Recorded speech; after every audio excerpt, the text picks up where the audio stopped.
5, 4, 3, 2, 1. I'll put some new batteries in it.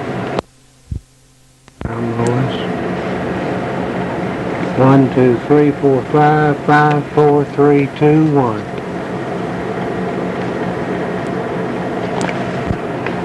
This is Stan Tinsley speaking. I'm talking again to Mr. George Eddlemon at 7620 Old Clinton Pike, Knoxville, Tennessee, about his service in the Philippines in World War II. This time in particular, his capture by the Japanese and escape from the Japanese. Mr. Eddlemon, if you will, just take it from there. It was about 10 or 11 months, I guess, after they started bombing Corregidor. Then when they surrendered, why, I swam to the tugboat, as I told you before, and I got out on the mainland after the white flag went up. And the Japanese were still firing at us, and they were firing at every boat that was loaded with soldiers trying to escape, and they were just falling off like flies. But I was in this little flat skiff with a Somali mat pulled up over me, and I could peep out and see them, you know. And what I was in looked like just, well, it's swamped with water. It looked like this floating debris. And that was from about noon that day after they surrendered till the next morning, coming daylight. I heard the roosters crowing. The tide was coming in when it started, and then when the next morning it got calm and it was fixing to go back out. So I started swimming ashore, and all these natives, they were on the beach, you know, waving for me to get down, and they was waving like that, and I thought they meant me to go back. And I couldn't go back, so when I kind of treaded water while my feet hit the bottom, they wanted me to stand down and then come on the shore. So I walked on the shore, and they met me out there and drugged me on in. Of course, I just had on a pair of fatigue trousers, and I had a dagger knife and my dog tags. I soon got rid of those, just by throwing them away, keep the Japs from knowing if they ever caught me who it was. I was going to lie to them, you know. Anyway, Filipinos, they kept me there, and they pulled my britches off right in front of the girls, and which they don't take no stock in that anyway, you know, out there. You got to cover half your body. They don't care what's the top or the bottom. That's the law. Is that right? Yeah, that was their law then. They could, when they're 9 years old, they had to cover one half of the body. Top or bottom, didn't matter. Anyway, they took me in there and they hid me in a straw stack. And it was hot, I'm telling you. They pulled some straw back in this rice straw, and they put some bamboo in there, you know, to kind of hold it from the hollow place. And I was supposed to stay in there till it gets dark again. And it got so hot that I had to open up and get a little air, and there went the Japs by there. They'd sunk their boats, and they were swimming ashore. They had their life jackets on, but they had the U.S. Oahu, the gunboat life jackets that they had got off of our gunboats, you know, when they sunk. And they just walked off up the beach with their head down. They didn't look around. And the Filipinos kept me there all day, fed me, of course, rice and fish. And then they took me to upland. We walked practically all night. I guess 20 miles. I don't know how many kilometers. That's what they call clicks, you know, the kilometer. And I don't know how far it is, a long ways. To one of his relatives. And I stayed up there, and that's a long ways, you know, from the provincial road, where the Japs might be spots they come by. I stayed there for a month or two, and then they moved me back in close to the provincial road. I could hear the trucks going by, and I didn't like that, but I stayed there, I guess several months. I don't know that I killed us how many? Before I was captured, maybe 21 or 2 months. And changed hiding places every day. And one time I hid in the hollow tree. I don't know if I told you that. An old hollow stump. There's a knot on it. I had to stand up all day. And man, I'd get tired of standing in there. I had to relieve my kidneys in there. Of course, I hadn't eaten enough to have to do anything else. And so I finally told them, I said, I got to go. But they had 400 Japanese coming down there, you know, hunting me. Somebody, they'd seen a white man, an Americano. So they come around there and I could see after they through that knot hole. But if they'd had any idea I was in there, they'd have shot through it. And I said, I've got to go. Well, they moved me up. There was a irrigation dam there. There was a lake backed up, you know, it had Kogan lily pads in there. It's kind of, it wasn't Kogan either, it was a water lily. But they hid me in that, put bamboo stakes down to hold a little bamboo raft, and I laid on that for 5 days. But I could raise up and still see Japs coming and going. And I stayed there, till 5 or 6 days on that. And then they moved me to another spot, on around to a big cow pasture, which is all thorns. And around the middle of that, and the boy would come and bring my food to me in a bottle of water, and every day. Of course, couldn't go anywhere, but I could exercise. It was back in a clump, you know, where it had a little space in there to, I could kind of stand up and walk around a little bit. And I stayed there for, well, until this old man, his name was Cirillo Humarong, and he finally gave up. He said, well, Americans are not coming back and all that, you know, and he got some of those collaborators, and they brainwashed him, and he called me out one day and told me he wanted my 45, and I handed it to him. Well, when I handed him a gun, well, these guys with him, they raised up out of the high grass. All of them had guns, and they took me, and I just took me right into Provincial Road. The Japanese came, that whole squad, you know, whatever, one officer and a whole lot of soldiers. And I just surrendered to them. I had to. Sure. But the irony of it is, they had me an old shotgun that wasn't far. I guess he thought I was going to just commit suicide. But when the Japs came, well, I just handed them the gun. Well, they got close to me, I just held up like that and handed it to them. Because there wasn't no point in getting killed. And so they took me into Cavite City, Navy base there, and they had their military police headquarters there. I stayed there all 4 or 5 days.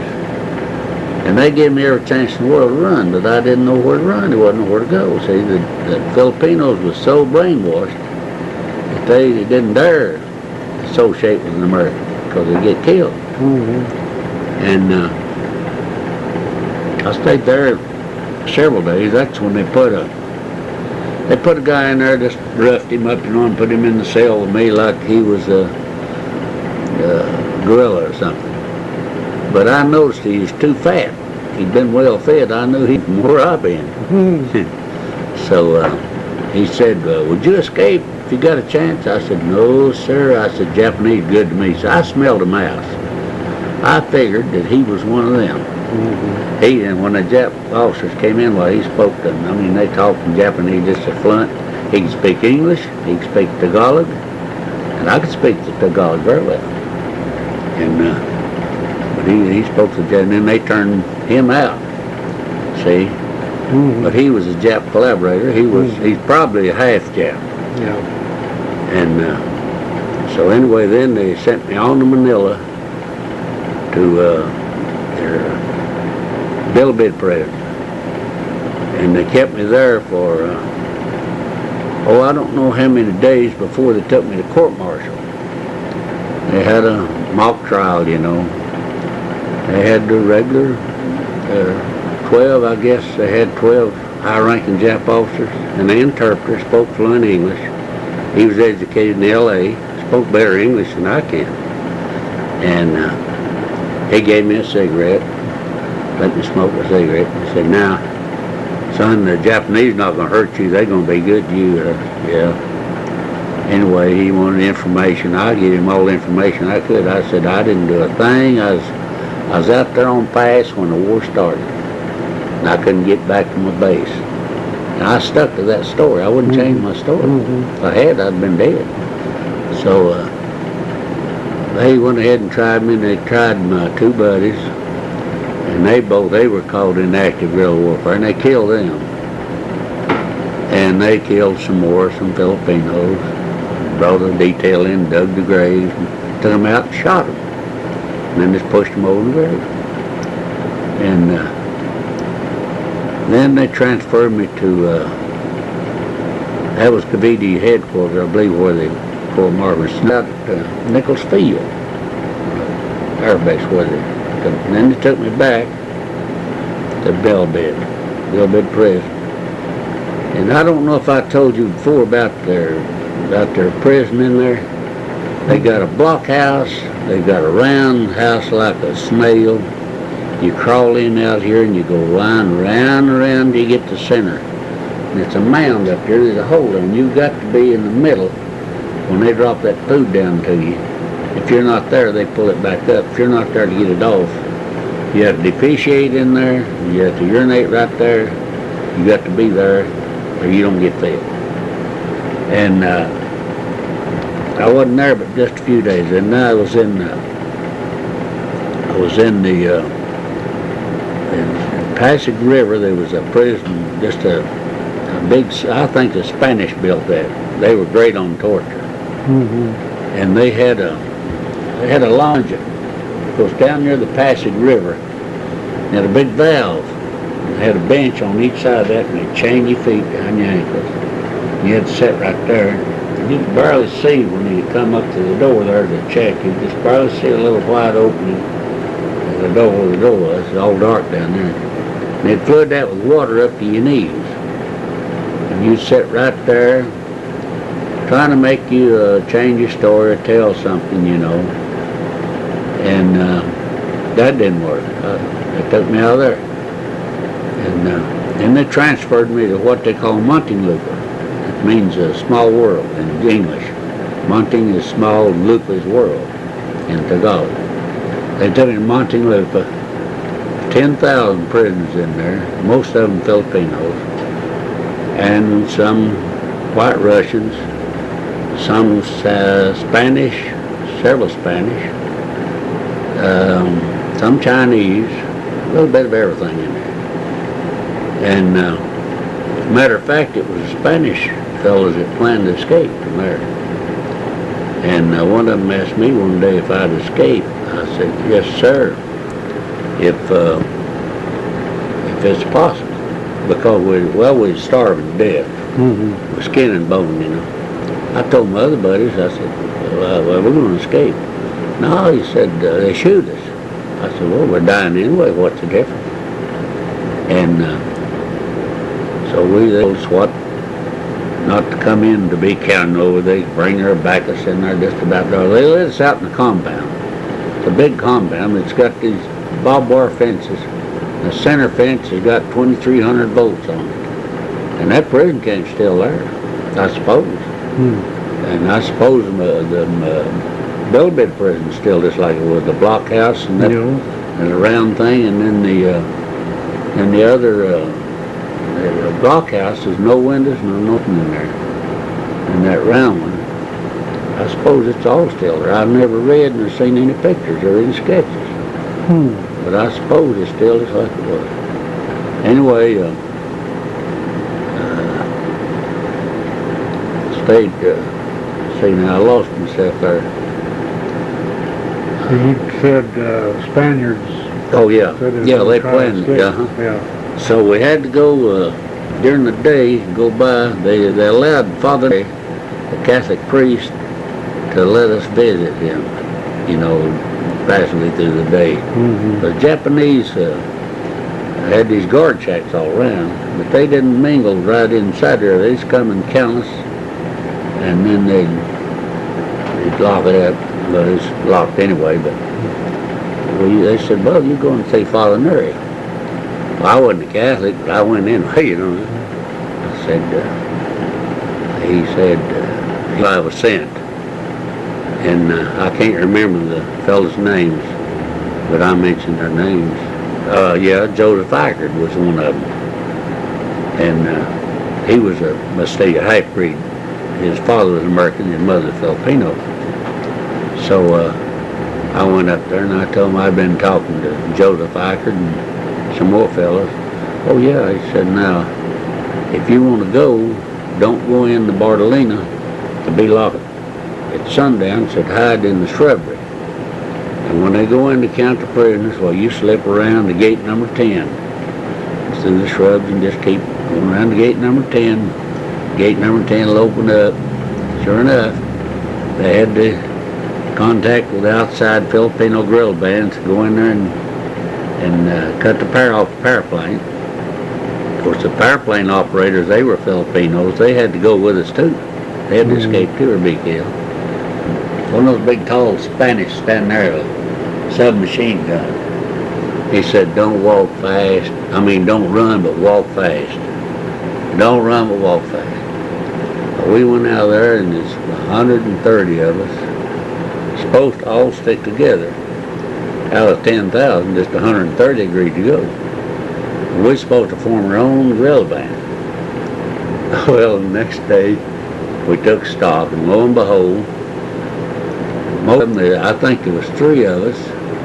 Herb Warden, he's American, me, Joseph Eichard, and now the 12 that we ended up with when we counted noses next morning, there was only about 4 of us. It was bona fide guerrillas. The rest of them had been in there, some of them for life, given life. One of them had just took his leg irons off the day before, and he couldn't run because he had them leg irons on so long. Mm-hmm. His name was Wanbu, and a heck of a good guy. And he couldn't run, so Herbert Warden, now he's about your size, Herbert was a big man. And we carried old one gun, and so we drug him. We went 3 days and nights through the jungles, you know. And Filipinos supposed to be able to break trail and all that. Hey, they got disoriented. Old Herb Ward, the big guy, American, he's had been in it. And he got up there and he'd get in front and break the grass. We just took aim on a peak. Mm-hmm. And we went towards that peak. So we go straight instead of round and round. We crossed one little brook 3 times. Mm-hmm. And finally Ward said, well, I'll get up there. Let me in front. We went 3 days and nights and we finally came up to a little grass shack. And of course the grown man there, he ran as usual, hid. And the old lady, she was about 80. She said, oh, confiscate, and they're going to confiscate everything. I said, no, we're not going to take the thing, we're hungry. And so she boiled some rice and fed us some dry fish and rice. And he finally come back up there. She hollered at him. He come back up the shack. And we coerced him to guide us to the grill camp. We asked him. Said he knowed where the grill camp for us to go that way, you know, and pointed certain direction. We didn't know where that. So Joseph Eichard, he could speak all the different dialects. He's from up in the Banda, up in northern Luzon. Up near Quezon City and up in the summer capital. So he kind of got a little rough with him, you know, language-wise. So he agreed to guide us. Mm-hmm. We went another day and night. We came to this guerrilla camp. The guy said, halt, who goes there? In English. Well, that sounds good. Then they took us on in there and they said, now, stay here tonight, stay here 2 or 3 days. We said, well, we're going to join up to your grill band. No, you're going to wait 3 days. You're going to make your mind up. Once you join this band, you can't leave. Tell America to come back. He said, now if you want to join, you make sure that you're going to stay with us. Yeah, well, okay, we said, yeah, we're going to stay. Well, they had firearms, you know, and they gave us a choice of weapons. Of course, I thought I wanted sub-Thompson. That big reel of 50, but that thing's heavy. Ain't no way you carry that through the jungle all day, barefooted. I give that up after a while, and I decided on the 12-gauge shotgun. They had those Marine pump guns, right gun, shoot double-aught buck. I ended up with one of those, a little lighter. And we'd scout around through the country, and they'd use us, you know, as a pawn to get the natives in the different villages to donate rice and maybe a cow if they could afford it, and a pig. And we go to different villages so it wouldn't be too hard on one little village to donate. And that way we had 400 men in that outfit. We finally built up 400 men. It took quite a bit of food. And we wouldn't attack the Jap garrison at Ranner just for the heck of it. We kept waiting and waiting and waiting. And one day we heard sound like thunder, you know. Herbert Ward, he said, he's the ex-Navy, he said, that's the Navy. I said, no, they're going to come a typhoon, it's going to come a storm, look at the lightning. He said, nah, that's heavy artillery. It ain't the season for the hurricane and the storms. And typhoons, it ain't typhoon season. And boy, I mean all night long, you hear it boom, boom, boom, lighting up the sky. Next day, sure enough, the airplane started flying over. Well, that's when we moved in. In a little town down there, Benyang Laguna, the Japs had a garrison. And they had one, another one over the next little village on Laguna Bay. Laguna de Bay, they called it, Laguna Bay. Went over there. And they wouldn't let me go because I had that malaria so bad, you know, and I was so skinny. They went there, they shot them up. I'm telling you, what they didn't kill, they jumped in the well and, you know, commit suicide. Contaminated the well on top of that. And so we stayed there till we hear the trucks going by, forces. And we go up and join up with American forces and get some supplies and send back. Well, we went up to an old man had a few horses, you know. He had, where the cavalry used to be there, they'd occasionally let them breed their little Filipino adobe horses and get one a little bigger, you know, get a kind of crossbreed them. Right. And they let Herb, the big guy, ride the bigger horse, and I rode one of the little ones. And we went all night, and we could hear a gunfire, sporadic rifle fire along there, but it's dark, pitch dark.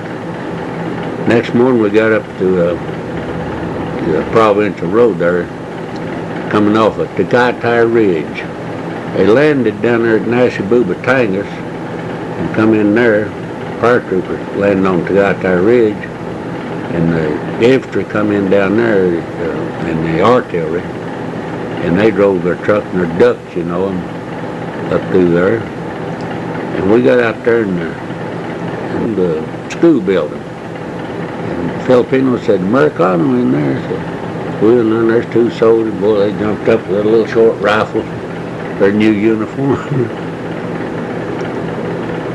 Their little helmets, all different. We hadn't seen nothing like that. All our stuff's old-timey. I said, hey, man, don't do that. I said, hell, we've been here too long. The old boy started crying. He started shoot you. And he did. He done took slack up on the trigger. Oh. I said, we've been here too long. There was all brown, barefooted, scratched all over. Had old big Philippine hat on. And had a snake belt bandolier that I'd made out of python. That python was 17 foot long. I brought it home with me, and I let Herb Harrell, he's a connoisseur, all kind of skin and stuff. And he's still got it, I guess. Lives up Asheville Highway. Anyway, I brought that back. But I still had the old shotgun. And I said, we've been here too long. They said, well, we ain't had nothing but, they gave us an American cigarette. Of course, first the smoke knocked me down. It's so strong. Yeah. And they said, we ain't had nothing to eat. These old rations out over there, the few houses there, they had little bungalows, you know, they'd kind of protect themselves. They'd build little circles. They'd tie their carabaos or work animals in the center there and build a fart night to keep mosquitoes away. That's why you can eat there. All they told us not to fraternize with the natives. I said, how in the world do you think we've lived all these months? Over 29 months I lived out there with them. And they fed us. I said, that's where we've been living. Went over there and I spoke to them. They put on spread big banana leaves on the floor, you know, and put big dobs of dry rice on there and dry fish. They cooked some beef, boiled it, and had dry fish. Of course, these boys couldn't understand that fish head, but that's the delicacy. See, there's often your best to have when you give you the head. Anyway, and I said, now I want to tell you right now, don't say a word to don't touch them. At the cold of the heel, they'll cut your head off. And they didn't. They said, we didn't know this. I said, well, you could really eat all the time. Eggs, you know. They're good to us. And the trucks coming by, and the Jeeps. We went out there and flagged one down. There's a little Jeep with a trailer on it. Sergeant driving it. Of course, captain there, you know. He stopped and he said, we'd like to ride down to headquarters, wherever headquarters is, and get contact with some officers. We can't do you. We don't have to do it as early as that and the other. And that sergeant said, get in here. Well, that guy was just going to shove us, you know. And he didn't believe we'd been out there all the time. Go down there to 11th Airborne Head, 192nd tank out there. No, 192nd was up north. That was way through there. Anyway, we got down at 11th Airborne Headquarters, and General Eichelberger from Asheville, North Carolina, he was the head man. We went up to talk to him. And he had Mr. Smith from Chicago Times there. Had a big 268 band, had a radio on there. He could reach the United States or anywhere else with that radio. He radioed back and verified that we was American soldiers with our ID. We always remember your number. Never forget that. And he said, yeah, that's Private Eddlemon. That's old Ward. I forget what his rank was. And so he said, what are you going on? I said, I want a uniform and get assigned the outfit. I want you to issue me a weapon. He said, no. And you're going back where the good stuff is. Wine, women, and song. Had Mr. Smith make a pic with us, of us. And told us, go over and get something to eat. Right, his mess. Well, his mess sergeant, we went on. He said, hey, you can't eat here. General's mess. He's standing in earshot. I said, well, there he is. He said, give me anything you want. He had plums. He had fruit. He had all kind of lunch meat, cheese. I loaded up on that heavy cheese and rich food and upchucked every bit of it. Wasn't used to it. Too rich. Well, that's about it. Then I come on back. Come back to New Guinea, and they flew me onto the stage and took good care of me and put 30 pounds on me in Frisco there, Letterman General, before they let me come home. I don't want to come on home. They said, no way till you gain some weight. I stayed there till I gained 30 pounds. Then come along home.